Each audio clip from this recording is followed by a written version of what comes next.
Well, the fight over medical marijuana grows has landed in Spokane. 5 people from Kettle Falls face up to 40 years in prison. Another faces life for something they say is legal in Washington. KXY4's Ian Cull, the only TV reporter inside that federal courtroom.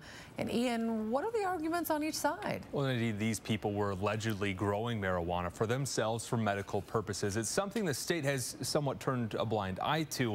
But today, one federal prosecutor said you can be arrested for growing just one plant in the state.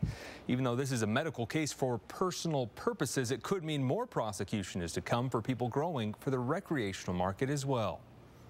The case started when federal agents raided the home of Larry and Rhonda Harvey in Kettle Falls in 2012. Inside, they found a marijuana plant similar to these ones and a gun. We were growing a few plants up there just for our own consumption, and along comes the law. Larry Harvey says he grew the plants for severe pain and they helped him.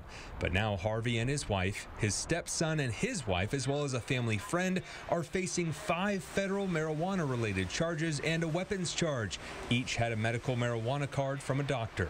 We thought we were legal. I think as far as the state was concerned, we were legal. But the federal, we didn't understand that at all. In Washington, medical marijuana patients sometimes grow their own pot. If they're caught, they have a defense in court that the plants are for medical purposes, and lately, courts have sided with the defendant. However, this case is in federal court, and the feds say marijuana is still illegal. It's why national nonprofits like Americans for Safe Access, that focuses on medical marijuana policy, are stepping in to help. There was no sales here, there was no storefronts, there was no for-profit enterprise happening. Defense lawyers also point to a memo from the U.S. Attorney General last year asking federal agents to focus their efforts on drug traffickers and not on the medical marijuana community. I'm here just to make sure that people really know that the federal government is doing the exact opposite of what they say. They say they are not prosecuting individual patients, and the reality here, as we can see, is that they are.